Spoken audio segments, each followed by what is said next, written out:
Hello everyone, this is Leah Whitehorse, and in this recording I'm going to be answering patrons' questions for the September Q&A series. Normally I just put this Q&A over on my Patreon, but I have decided to start putting this on YouTube because my patrons, you are all wonderful and you ask me some really interesting questions, and I thought to myself, some other people might find these answers helpful. So for my patrons, I won't be reading out your names. I will keep your identity anonymous, but I will read out your questions. And if you're on YouTube, if you are not a patron of mine, I do this for my patrons bi-monthly. So every other month. This is September 2023, so the next one will be in November. So the first question that came up was a really interesting one, a bit different to some of the other questions that I get sometimes. Not a typical question, but I am intrigued by the story of Dolores Hart, the American actress who gave up her fiance, who never married, and her acting career in Hollywood to instead become a nun. What would her birth chart tell us? So yes, this is a really intriguing question. I had never heard of Dolores Hart. She was born as Dolores Hicks on the 20th of October 1938. There is no birth time, unfortunately. So the chart that you see here has been calculated for midday on the 20th of October 1938. And the house system I have used is simply Aries houses. So we've got Aries on the ascendant. We don't actually know what her rising sign was. So we're kind of ignoring that sort of influence because we just don't know. But I'm just going to work with what we do know or what we might possibly know. So I'm just going to sort of dive in. Obviously, I can't do a full interpretation as part of this Q&A, but I just want to touch on a few things that really jumped out at me. And just for reference as well, Dolores was in a film with Elvis Presley. So she was, big in the movies. She was moving with the movers and shakers of the times. And it also really interests me that some of the parts that she played seemed to really resonate with the fact that she then went on to become a nun, because she played St. Clair of Assisi in one of the films Where the Boys Are. And then she also played a Catholic missionary in a show called The Virginian. So it's really interesting that she was playing parts that eventually would become a reality for her. So I think that is a fascinating story in itself. So she was born with her sun in Libra.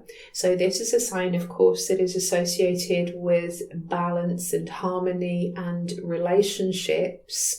And it is interesting that even though she never got married, she apparently, said that, of course, she loved her fiance, but it wasn't a question of love. It was a question of having a calling. And apparently he never did marry anyone else and continued to visit her on the times or dates that she could be visited once or twice a year, because she lives a closeted life as a nun. And so, this man just remained true to her, which kind of interests me because the sun in Libra, there is the expression of love with this sign because it's ruled by Venus. But she has asteroid Storm right on her sun. So a storm, of course, clears the air. And it also, in conjunction with the sun, can illustrate the idea of radically changing one's identity. So that jumped out at me straight away. The other thing that's important to note with this Sun Storm conjunction in Libra is that Venus, her ruling planet, her Sun ruling planet, is actually out of bounds. So Venus being out of bounds, typically any planet that is out of bounds doesn't follow the rules because it is beyond the path of the sun. So it does things in very different ways than normal. So that in itself would tell us that there is some kind of story about love and the nature of love and the nature of what her heart's calling is that is different from the norm because her Venus is out of bounds. It's also important to mention as well that not only is her Sun conjunct asteroid storm, but it is square to Pluto. So that too tells us that in this lifetime, there is a dramatic Pluto in Leo shift of identity. And it interests me that Pluto is in Leo as well, because Leo is a sign that's associated with acting and the stage, almost as if Pluto on that very early degree of Leo says, we're going to bring you this experience of being in the limelight. And then that is in itself going to be the catalyst for change, for your changing identity. So yeah, that's really an interesting aspect as well. Now, something else that draws my eye is that she also has the Sun trine to Jupiter. So Jupiter is associated with religion and faith and searching for the truth. So that is going to speak to her very strong Catholic faith. And then I'm also drawn to looking at this gathering that we have in Virgo here. So we know for sure that Mars and Neptune are in Virgo in her chart, even without her time of birth. We know that for sure. What we don't know for sure is whether she had her moon in Virgo. But it's highly likely because the moon was in Virgo right up until about just after 11 o'clock at night. So unless she was born really, really late that day, it's likely that she has her moon in the sign of Virgo. And of course, Virgo is a sign that's associated with service. And we have the idea of some kind of spiritual service, spiritual action, the spiritual warrior, which I use to describe a lot of aspects between Mars and Neptune. So she does have a wide conjunction here with Mars and Neptune, and possibly has her moon engaged with this aspect. I personally would think so, but obviously we don't know for sure. But we do know from this that she is driven to a more humble, more simple way of life with Mars in Virgo, where she works very hard, but there is a spiritual Neptune practice behind all of this. And if I was going to be fanciful and just play with the idea that maybe her moon is in this position, then that certainly would emphasize all of this because she feels it. She feels it in her bones. And also as well, just to really accentuate this feeling of a spiritual calling, a really beautiful connection, is the fact that she has asteroid Angel conjunct her Neptune. So there really is a strong feeling of a higher calling. If we translated that though into the work that she did on the movies, so Virgo is associated with daily life and with our work. So if we put that into the work, then of course the movies is something that's very glamorous, which is also Neptune and also can relate to Libra as well. Libra is often associated with like good looks and kind of looking well put together and all that kind of thing. But certainly Neptune conjunct Angel would bring that sort of very glamorous feeling and star-like quality, ethereal quality. And certainly she was a very beautiful woman when she was younger. But I can see just from these aspects that there is something at work here that is calling her to do a different kind of work that is much more to do with the art of service, particularly if her moon was there as well, because there is this constant, almost like, I want to say, nagging feeling that there is more to be done. I mean, Neptune itself is kind of endless.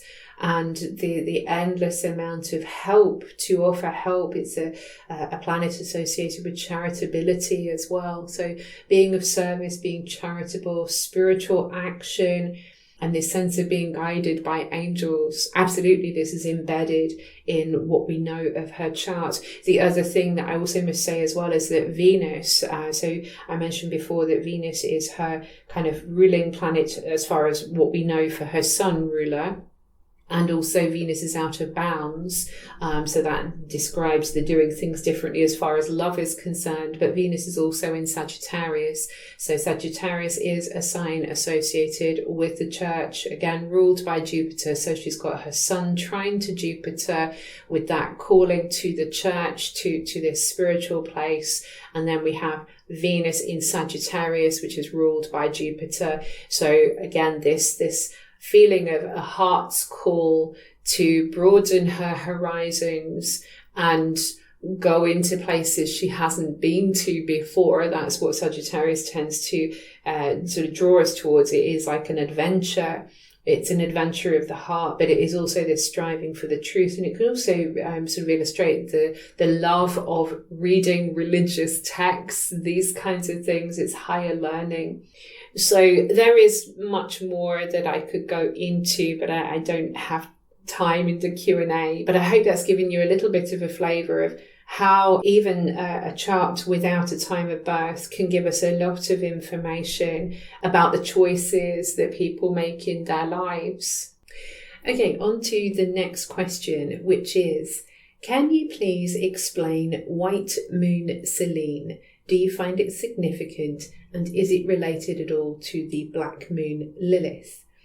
So, to be clear, I have not used this point in my readings. So, just to give a very brief answer, they are connected in a way because Black Moon Lilith, she is a point in space that relates to the apogee of the moon. So the moon doesn't have a completely circular orbit around the Earth. It kind of wobbles a little bit, and it's a little bit more kind of flattened out.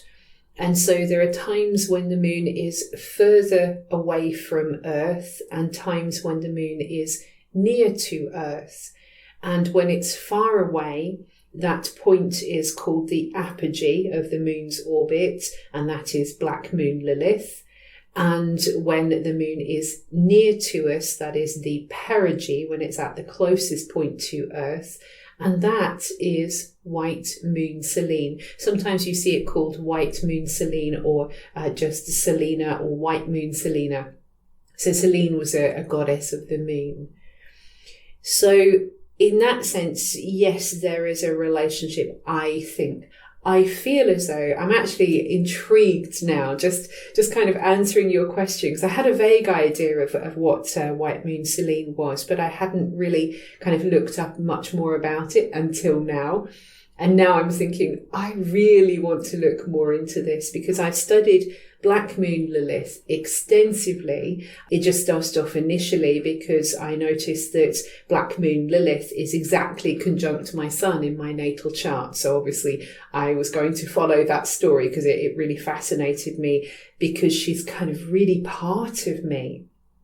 And Black Moon Lilith tends to speak of where we feel demonized, due to her kind of story of being the first wife of Adam. And she basically said, I'm not going to be mistreated by you. I am not going to be seen as less than you. So I say no to this living in so-called paradise. I'm out of here. And so she represents much of how women have been kind of demoted, demonized, told they're not good enough, rejected. And it's kind of like a point that can describe where we need to sort of stand up and say no to things. And suddenly when I was thinking about White Moon Selene, I was thinking, maybe she is the opposite in that sense, that she is what we say yes to, what we immediately say yes to because we feel that is blessed and that is exactly what we're meant to be doing. And Black Moon Lilith is not kind of evil, bad, wrong. It's where we may feel like that. So remember, these are both related to the moon's orbit. So it's connecting with our emotions, our feelings. So Black Moon Lilith might be where we feel always wrong, even if we're doing right. And White Moon Selene is connected to where we kind of know that we're on the right path. And from what I see, from what other astrologers say, as I say, I don't have enough of understanding of this point. I think you really have to work with these points and these archetypes to get a really embodied sense of what they are about. But from what I read, I get this feeling that she is very much associated with the idea of a higher calling. And I'm kind of curious as well, because I'm thinking about how Black Moon Lilith descended to the earth. She was a wraith before. She had no form. So she was kind of generally not even in spirit. It's almost like this other place. I kind of want to say purgatory, but anyway, she was in this other place and she wanted to come down to earth. She wanted to be with Adam. She wanted to have that form.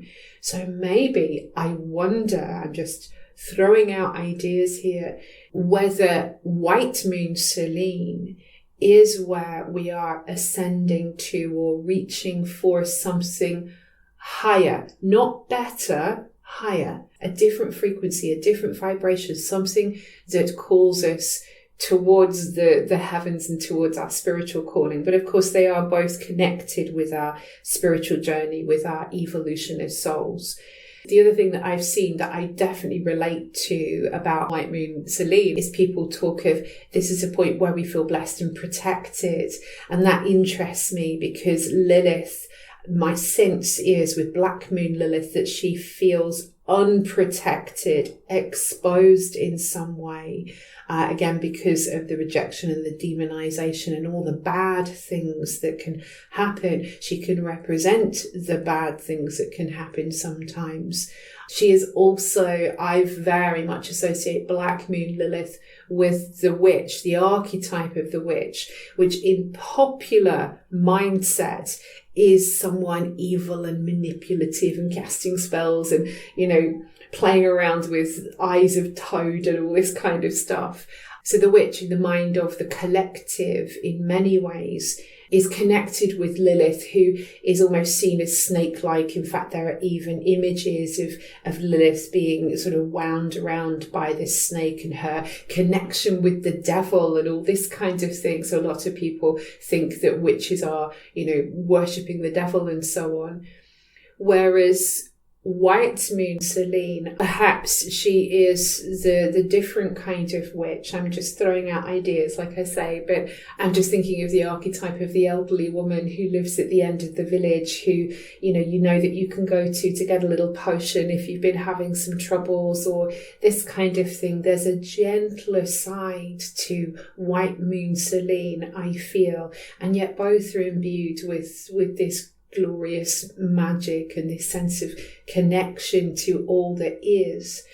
And both are witches. It's just the attitude of others, because Black Moon Lilith is so far, far away, the apogee of the moon. People don't see her for who she is. White Moon Selene is close to us. She is almost like the full moon in a way. It's like she's close to us. She's more tangible, even though she is actually a point in space. But something about her feels more reachable or relatable. Maybe relatable is a good word, because she's closer to Earth. She's closer to us. So we get a better sense of her. So we see that instead of being this scary witch, she's actually the old woman at the end of the village who, hands out little fertility potions and love potions and, might help to treat your eczema or something along those lines. the old-fashioned helper in the community who helps quietly and quietly maybe does your tarot cards, or in the past perhaps she read your tea leaves and she helped you find your way, just as a full moon helps us find our way on a dark night. Black Moon Lilith can't because it's too dark. So these are just a few thoughts about White Moon Selene. And I should say that since recording this, I'm now editing this piece, since recording this, I have done a lot more research on White Moon Selene because I was very intrigued and interested in all of this. And it did bring up some controversy about how to actually calculate where is White Moon Selene. And in response to this, I've actually now written an article on my website which has repeated a few of the things that I've said here, but also gone more in depth and posited some different ways of calculating this point. So commonly everybody uses the H26 on astro.com, or we use Selena in Solar Fire. But that's actually a hypothetical moon. And so I'm positing the idea that maybe we would find Selena, White Moon Selena, in opposition to true Black Moon Lilith. So a bit controversial, I know. So check out my article on my website for more information about that rather controversial idea. The next question I received was, now that Neptune is in the final months of Pisces time, can you reflect on this Neptune in Pisces time period? So Neptune moved into Pisces on the 4th of April 2011, so around 12 years ago, and it will start to move out of Pisces starting in March 2025. So Neptune will move into Aries and then it will go back into Pisces for a little while. But we are coming towards the end of this journey of Neptune in Pisces. And the very first thing that jumped to my mind when thinking about this question is the proliferation of fake news, and also just this growing sense of we just don't know what is real and what isn't now. It's very hard to separate fact from fiction because there is so much material that we see in the collective. So Pisces can be associated with everyone and everything. And it feels like we're bombarded with all these different ideas from all different avenues. And it's really hard to know, is this the truth or is that the truth? It all feels very murky and very foggy with Neptune in Pisces. I actually wrote a piece on Neptune in Pisces right back in 2011 when it first went into Pisces, and it's still on my website. So I was having a little look at what did I write for the time. And one of the things I wrote is we have a choice whether en masse we succumb to the dishonesty of institutions, whether we accept the distorted view of reality that is fed to us by the media. Neptune in Pisces can be devoted to peace or can passively accept disenchantment. There is a danger that we have grown world weary of confusion or neurotic in the face of smoke and mirrors. And it's likely that this transit will bring to the foreground the plight of human suffering and the urge to put others before ourselves. And it is also possible that drug use may reach intolerable proportions, or that we will seek to alleviate the pain of those suffering from withdrawal in all meanings of the word. So in all of that, these are the things that I was thinking would happen whilst Neptune was in Pisces.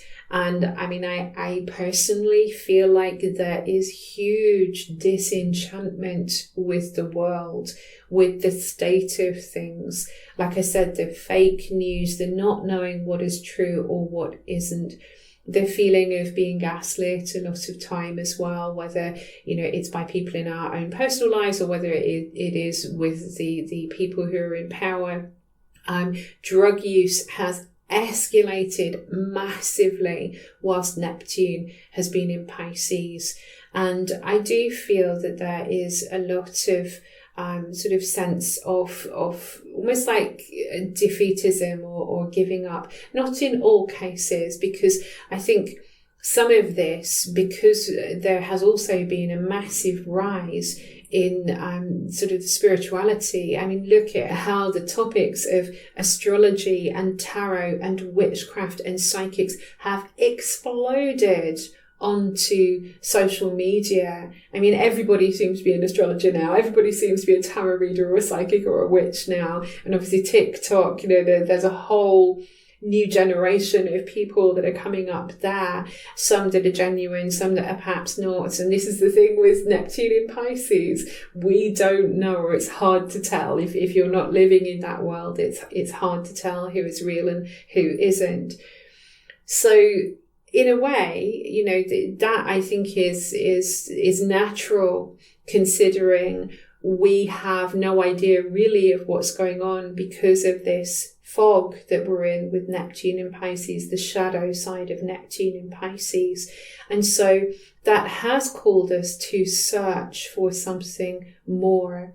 And so some people have genuinely, and more people are being genuinely led towards a more spiritually fulfilling life. And they are exploring all the different options. And Pisces is different from the spirituality of, say, Sagittarius. Sagittarius we can associate with truth and the church and the good book, all these kinds of things. It's kind of like human created religion. Whereas Pisces is much more about a personal experience of God, goddess, deity, or higher self, angels, whatever you want to call it. So Neptune going through Pisces has kind of almost like erased those walls, or kind of made everything a much more fluid so that we can sense this. I'm also suddenly thinking about how the COVID years, put us in our homes, shut us away like monks and nuns, where we were forced to consider our connection and the meaning of everything. And sadly, there are a lot of people lost, obviously through the illness itself, and also some people through suicide, because they couldn't cope with that feeling of isolation, that feeling of just being in their own space, the loss of everything else. So Neptune in Pisces can speak of a lot of loss as well. And we have had a lot of big losses generally with world events and things like that too. So my feeling is often when I sort of think about things for the collective, as far as the transits are concerned, I often do see that there are quite a lot of shadow expressions. And I think that is because we are in a particularly critical period of time right now, where we're getting this massive push to change because our world is not working as best it could be, let's put it that way. And so Neptune in Pisces has been calling us to kind of say we need to have more compassion. There's a lot of hardness and heat and anger out there in the world, so we need to have more compassion for one another and to address this feeling of being constantly lost. Neptune spiritualizes what it touches, but it also speaks of what we idealize. And so I feel like in some ways, having this dream of a better world, which is Neptune in Pisces, for everyone, for everybody should be kind of treated the same. Everybody should be treated with kindness. That is a really lovely expression of Neptune in Pisces. But also we can idealize and glamorize and almost like fall in love with illusions with Neptune in Pisces. And I kind of feel like I was saying with, all the fake news and not knowing what is real and what isn't real, and the idealization of influencers or pop stars or, these people that seem less than real. We treat them like they are holy beings that aren't fallible and are never wrong. So Neptune in Pisces can sort of feed into all of this. So when Neptune changes signs, when it moves into Aries, it's going to be an interesting one, because Aries is such a dynamic sign, and it is associated with being go-getting and kind of goal-orientated, and it's very courageous.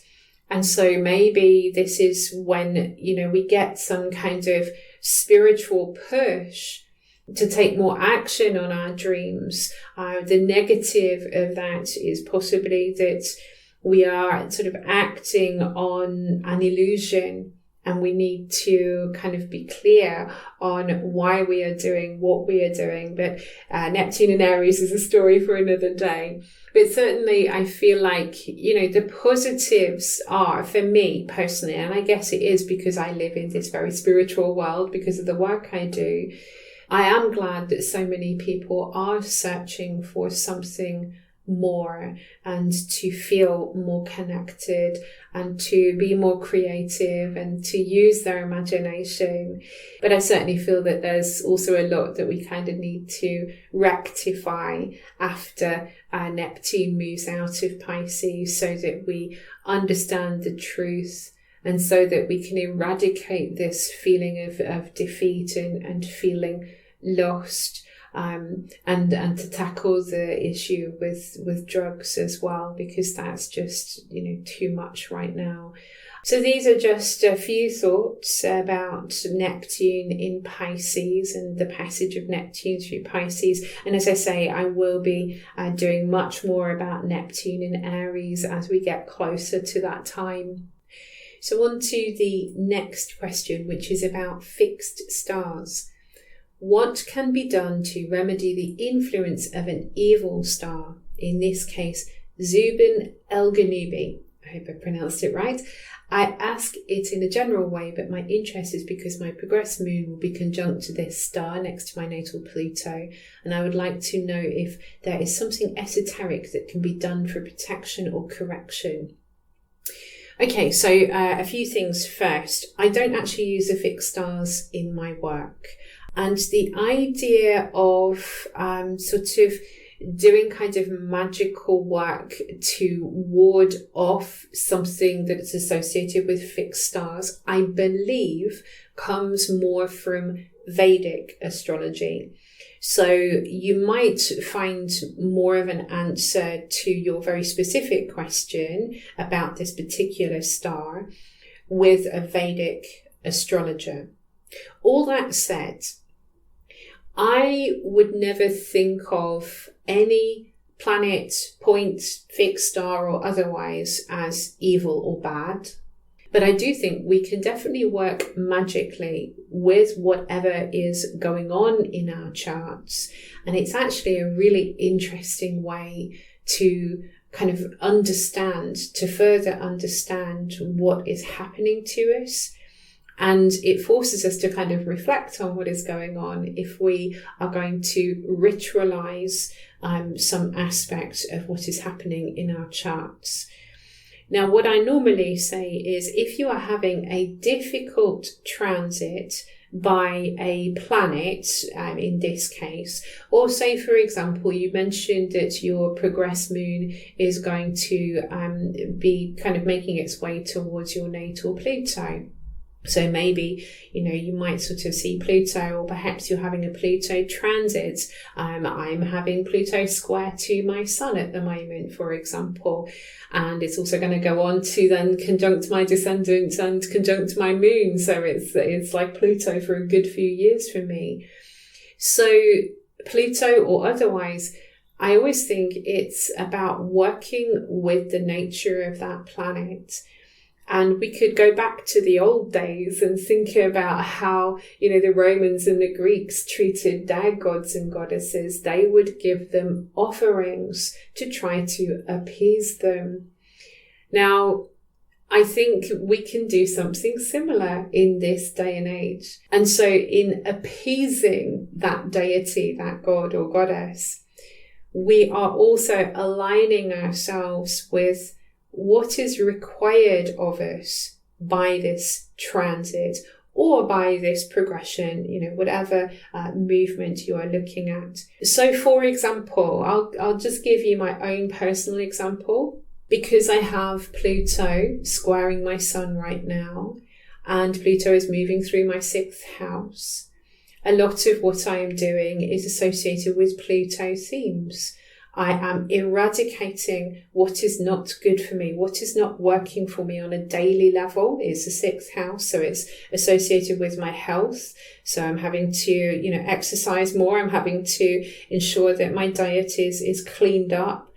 And many of you know I've also been changing all of my working environment by decorating my office and kind of establishing my altar and changing everything so that it is cleaner and more efficient, and it just works better for me. And this has also meant that I've had to really dive deep into myself, which is always Pluto.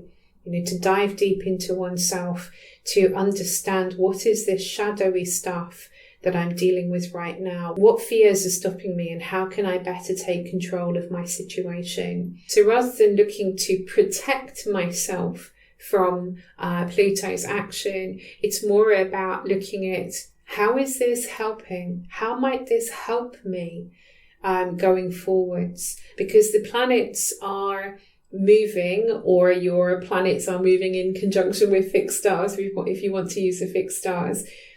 Everything is moving as it should be. You were born at a date and a time to get the best energetic signature for the karmic journey that you need to make. So therefore, if your progressed moon is coming up to this particular fixed star and also coming up to Pluto, then that is what is required. That teaching is what is required at this time.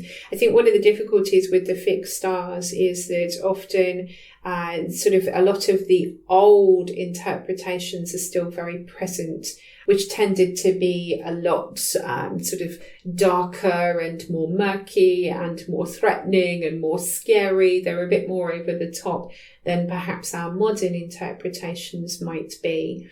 So it's about thinking about the nature of the story, or the nature of the story of a planet that you're working with. And like I say, always trying to figure out, how might this be helping? What is the best way that this could manifest? And if you want to then ritualize that, to work out a little ritual to help that along, then that is the way that you could work with it. Generally, when it comes to the idea of protection, I like to keep things super simple. So a really good way, if you feel I need protection whilst this is going on, and maybe that's an influence of Pluto as well, because Pluto tends to expose everything. Pluto is incredibly powerful, so we can feel a little bit powerless when we're in his presence. He's always asking us to reclaim our power. He's always trying to show us where our power lies, but our initial feeling might be, I don't have any power here, and I feel like I'm unprotected. So if you feel like that, a really good protection little ritual is clean your house from top to bottom. Clean your house. Get rid of the dust, get rid of the dirt, throw the rubbish out, everything out, get it tidy. Then go around your house with, you can either play some music that you like, or you can sing, or you can clap, or you can ring a bell or a drum, and you go around the house and you cast out anything that you don't want in there. And it's just mentally, you're thinking, I don't want this bad energy. I don't want these bad things in my house. I don't want these bad feelings, these negative feelings, or whatever you think might be there.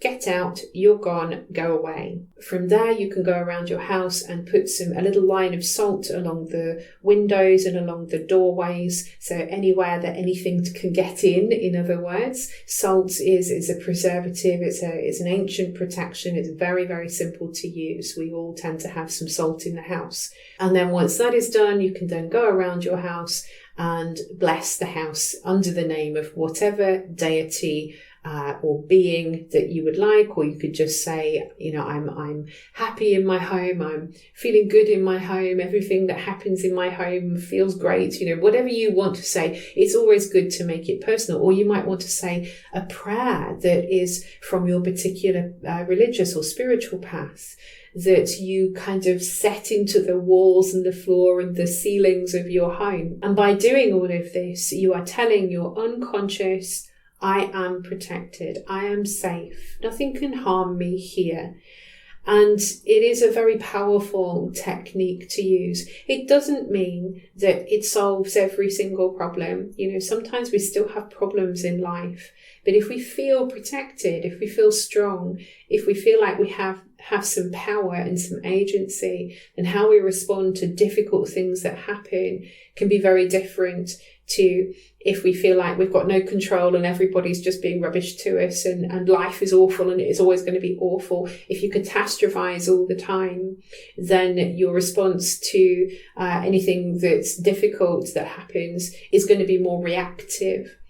So any way to calm the mind and to calm the soul and to put you back in touch with yourself is going to be really, really helpful. So that was a very long answer to a short question, but I hope you found it helpful. The next question comes from someone who is feeling a little lost with their career. And they said, despite generally excelling at various different things, where in my chart do I look for guidance? I have Neptune conjunct the Sun in Capricorn in the 2nd house, and a T-square with my midheaven in Virgo and Chiron in Gemini. Do these aspects speak of this issue? So generally speaking, when we're thinking of career, we're looking at the 10th house.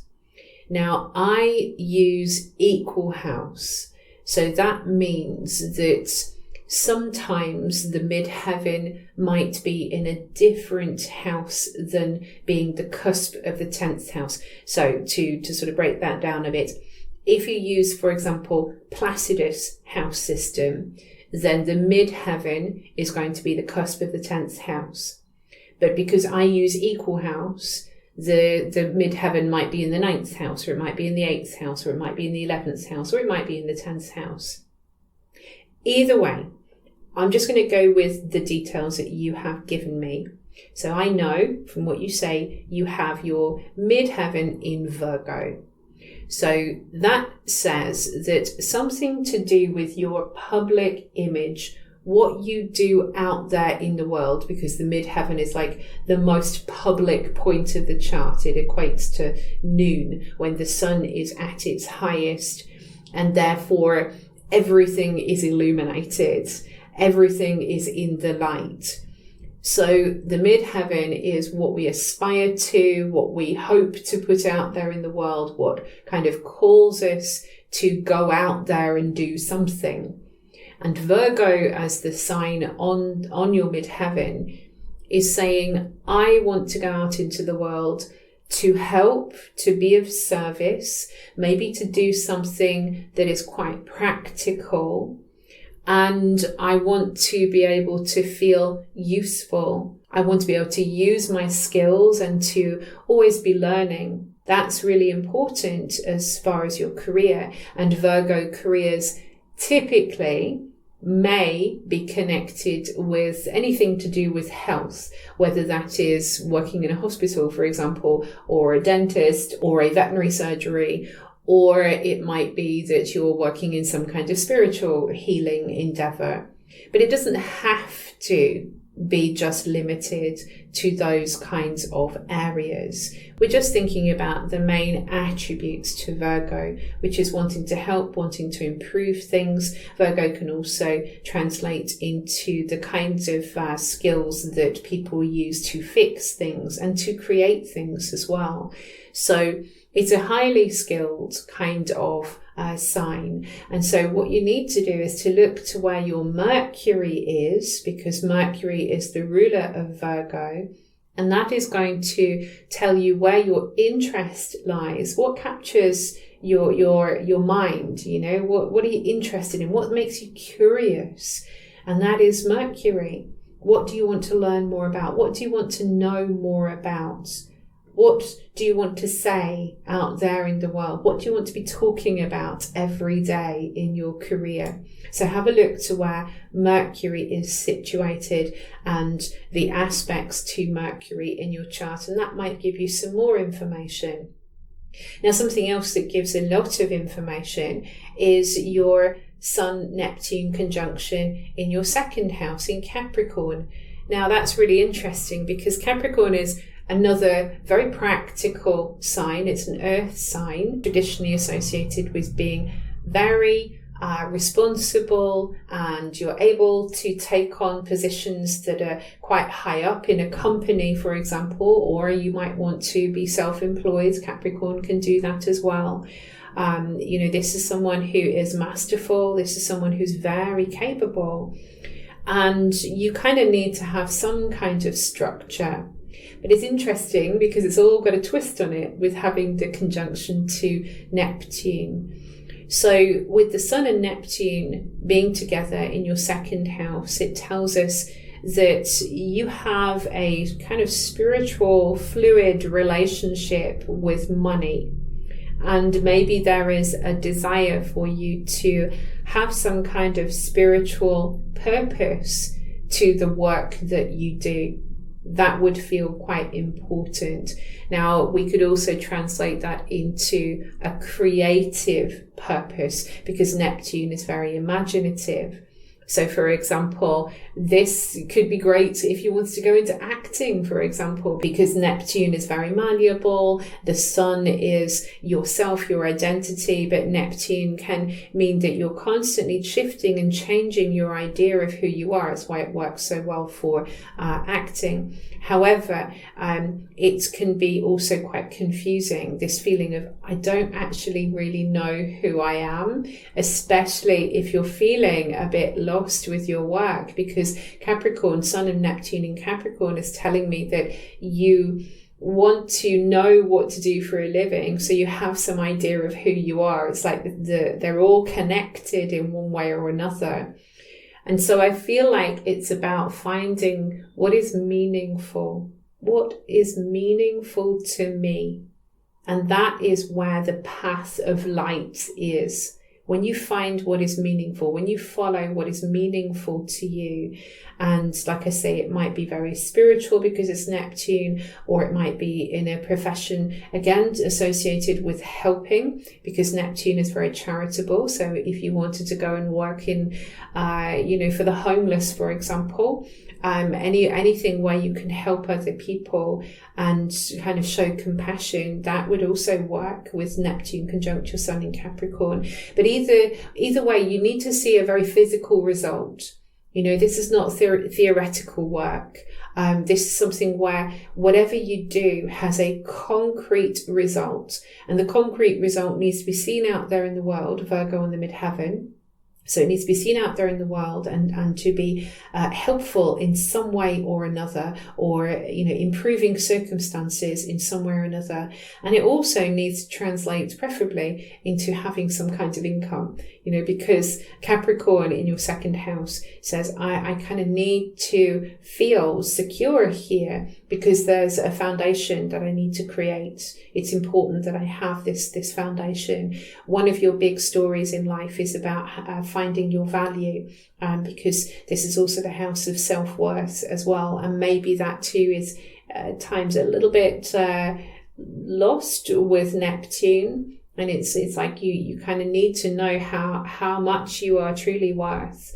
And then you can take all of those wonderful skills that you have, and that wonderful imagination and that creativity and that soulfulness, that spiritualness, and the artistry that comes from Sun conjunct Neptune, and you can take it out there into the world and gift it to the world, but at the same time have something coming back to you. You don't have to sacrifice yourself for money. That's a really big lesson with this aspect in your second house. Sometimes we feel like we've got to give everything up for money.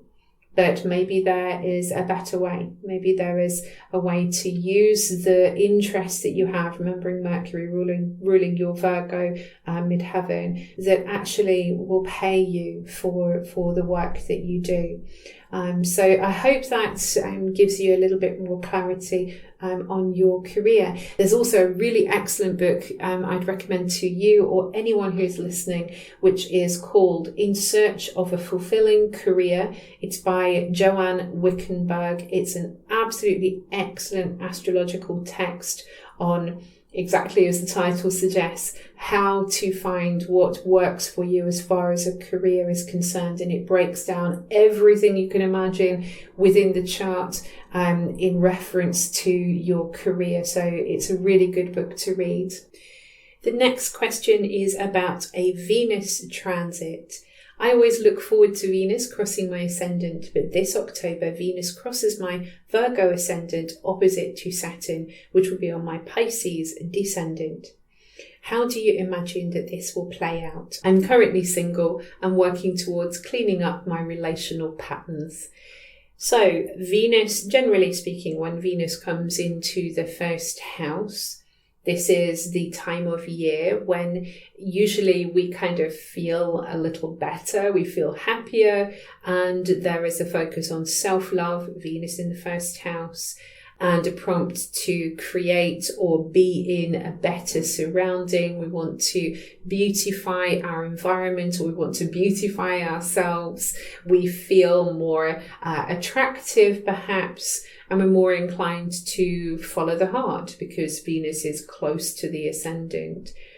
But with Venus opposing Saturn, clearly there is something about running into some kind of restriction, which is possible with Saturn. So on a really simple level, it might be that Venus crosses your ascendant and you feel like, this is what my heart is calling me to do, or this is how I want to spend my day, and someone or something is in the way. It kind of blocks it or stops it, and it displeases you.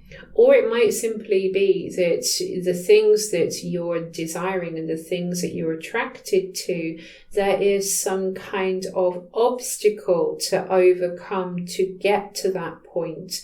Maybe there is something about relationships themselves that you're much more aware now of what makes you happy, who makes you happy, or the type of long-term Saturn relationship that you want to get into. At the end of the day, having Saturn transiting your 7th house, having recently gone into that part of the chart, it is now saying this is where we're doing the work right now, because Pisces on your descendant may mean that there's a little element of idealism sometimes in relationships. Positively is super loving and kind and compassionate, and that's what you're looking for. You're looking for that real soul bond in a relationship, a beautiful thing. But Saturn coming into this part of your chart also encourages you to be realistic about the kind of person and the type of relationship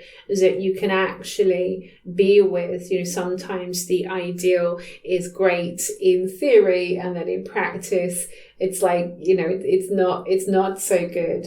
If you want to be with somebody who is very ethereal and far away and drifty, dreamy, you know, it's like the archetype of the poet who is oh so lovely, but can never kind of turn up on time. That kind of thing can sort of wear very thin after a while. It's wonderfully attractive to start with, but 6 months down the line, a year down the line, it's like, I really wish they could actually turn up when they said they were going to. So these kinds of things, they're little things, but they're also important things, because you're trying to define what it is that you're looking for in a relationship. And maybe that also requires you to practice more self-love for yourself, Venus coming across your Virgo ascendant. Maybe it's also challenging you where you might sort of pick things apart, or sort of get into analysis paralysis sometimes, and encouraging you to go with your heart, to make the reality, to create that reality that you're looking for, the type of relationship that you're looking for, to get out of that, like I say, analysis paralysis. But I always kind of feel like there's something to do with delayed gratification with Venus opposite Saturn. So maybe one of the simplest ways this could translate is that you kind of have a sense now from Venus of where your heart is leading you. But again, it feels like it's maybe too slow. It's not happening yet. Or there's no one on the horizon that fits the checklist that you have of attributes that you'd like to see in a partner. But if you continue to do the work, which always Saturn is speaking about as well, if you continue to do the work, then eventually what you're looking for will manifest. So don't get despondent, because sometimes when we have Venus opposite Saturn, we can feel like we're not good enough, or we're not appreciated, or like I say, we just feel a bit unhappy with things. So patience is going to also go a long way to help to offset this aspect. But used at its most positive, it is kind of saying if you put your heart into the work that you're doing to create the types of relationships and even just the life that you're trying to lead, if you keep doing that work, then Saturn will help you to manifest that dream. The next question is about Mars and the South Node in Libra. Can you advise the effect of Mars in Libra at the same time as the South Node in Libra relative to those who have their natal Sun in Libra? Anything Sun in Libra people should be doing with these energies to prepare for the October Libra eclipse. So yes, we're going to have the first of the Libra eclipses in October on the 14th of October. It's around 21 degrees. So that means that there is an important new start. All of us have the potential for an important new start, dependent on the house that the eclipse takes place in. So it's a new start in that area of life. But if you are Libran, then this is naturally going to have more of an impact on you if the eclipse is in a conjunction with your Sun. So there's some preparation work that is being done with the Mars conjunction to the South Node before this eclipse. And generally, when we have just Mars conjunct the Sun, then we tend to get more animated, more excited, we move faster, we want to get things done, and we feel motivated. But it's a little different this time because of the South Node influence. So there is a strong push for Mars to release what is no longer necessary. And it's in connection with who you think you are, who you identify with being.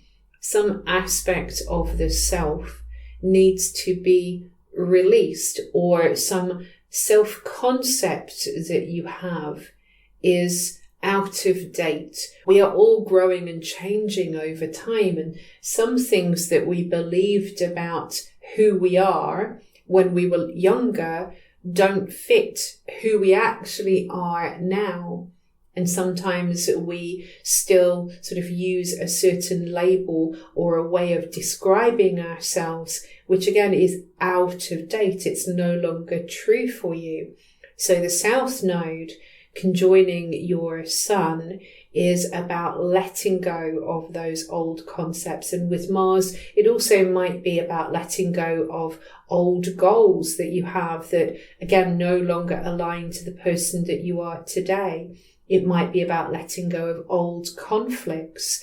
And you're motivated to do this because Mars is conjunct your Sun. You're motivated to do this. You might even feel fired up about getting rid of what is no longer necessary. And it's all about clearing the way so that you can make room for this important new start when we have the solar eclipse in Libra in October.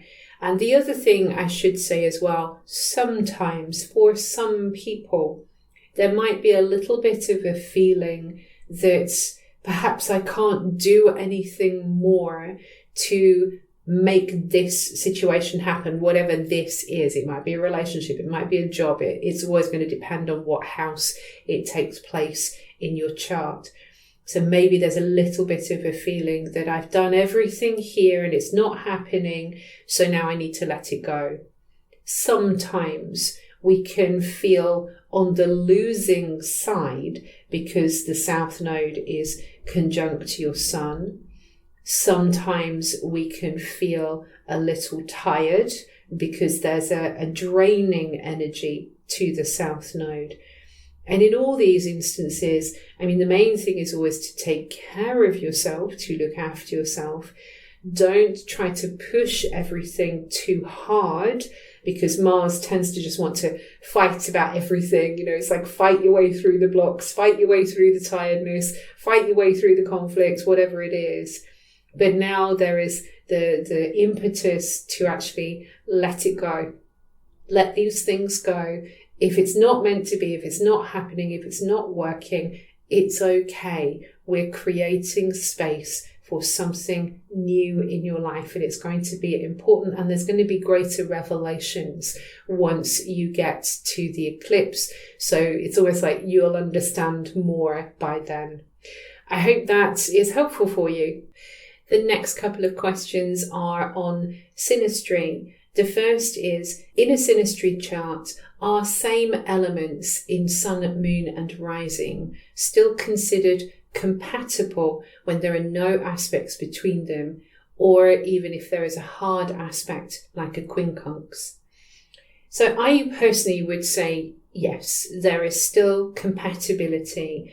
If your sun, moon, rising has compatible elements to your partner, then there is a feeling that these people kind of get where each other is coming from.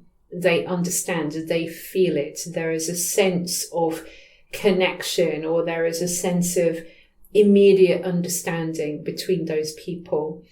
With the quincunx is awkward. So there's something awkward. And my feeling is that, yes, the compatibility is still there. Obviously, a quincunx is going to put a little bit of tension into that relationship. But it could be something like, oh, it really annoys me when my partner does or says this. But I kind of see where they're coming from, because you've got that elemental, foundational understanding. So it's almost like you don't necessarily like it, or it puts you out in some way, and yet you can kind of see where they're coming from. And so it doesn't evoke such a powerful irritation as it might do if you didn't have those compatible elements with sun, moon and rising. Obviously, if there were planetary connections with sun, moon, rising, then yes, of course, that would cement things even more. But still, I think you're starting off on a good base. And obviously, you'd need to look at other aspects in the chart and other connections in the chart to see where you might be able to firm up the connection between you, and to sort of bring you together, to keep you together, to kind of keep the glue there. You know, sometimes we can have a really good understanding of another person, but the glue isn't there to keep you in that long-term relationship. So maybe, for example, look at how Saturn is connected in those two charts, and that might give you an idea of whether these two people have some kind of long-term potential. Because I know often Saturn is seen as, oh God, like we've got this Saturn square between us, or a Saturn opposition between us, but Saturn is the commitment. Saturn is the one that you want in a synastry chart, even if he is hard work. Sometimes you need that energy to keep you together, to keep you working at the relationship. So it's not always a bad aspect. So yeah, I would have a look at that and see obviously where Venus and Mars are as well, to get more information. But as a general answer to your question, yes, I think there is compatibility there. It just needs a little bit more to sort of work it together. The next synastry question is, how would you interpret it when the ascendant of one person is the exact south node of the other? So that's very interesting. Clearly, to me personally, because of my belief in past lives, it would immediately say that there is a past life connection between you. It doesn't always mean that you have been lovers in the past. You might have been brother and sister, mother and daughter. You might have been two best friends. We go through different incarnations and we have different relationships with one another so that we can experience different ways of loving one another. But certainly there is an old connection. And because the south node of one person is hanging out on the ascendant of the other person, that means it's very clear for the ascendant person to see where the other south node person gets stuck sometimes. Now, it might be that in some ways you're almost like stuck together. You're stuck together, and the north node over on the descendant of the ascendant person, that means that you kind of feel like you've got somewhere to go. There's more evolution for you to do together, but it does feel very karmic and maybe sometimes a little bit uncomfortable, particularly for the south node person, because it's like the ascendant person, like I say, can see where they get stuck, can see where there's a lot of old patterns going on. And so I think maybe some gentleness is necessary, some compassion is necessary, but at the same time, maybe it's good for the south node person because the other person sees very clearly where they get stuck. Maybe there's been a commitment that I'm going to help you get unstuck because I see this, because I see where you go round and round and round in circles with yourself. I'm going to help you this time to get out of that. I'm going to help you to evolve and move forwards so that we don't keep going round in circles perhaps with one another. So it's a really interesting aspect to have between you. The last question for this Q&A is, how would the energy and dynamic of an in conjunction change if the signs are compatible? For example, an in conjunct at 29 degrees Capricorn and 1 degree Virgo, or a Libra Taurus in conjunction. So just to be clear, I don't call it an in conjunct, I call it a quincunx. And I think that's the name that a lot of people are familiar with, but in conjunct is another word that is sometimes used for the quincunx.